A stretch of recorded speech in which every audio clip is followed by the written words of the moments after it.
If you are getting unable to connect to 2K server in NBA 2K26, you are not alone. After the latest update, many players on Reddit and YouTube comments are getting stuck on connecting screen or kicked from my career.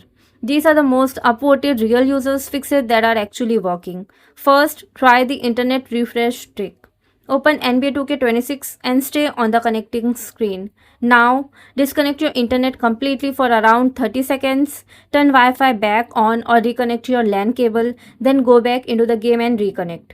Many users say this instantly refreshes a broken server handshake. Next, try My Career Arena trick. Open My Career, do not enter the city directly. Go to Play Next Game, then hold A on Xbox or X on PlayStation to enter the arena.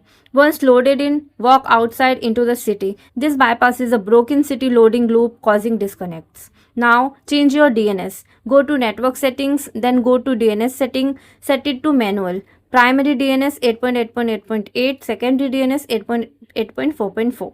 This helps stabilize connection with 2K servers. Also check your date and time. Go to settings, then date and time, then turn on set automatically.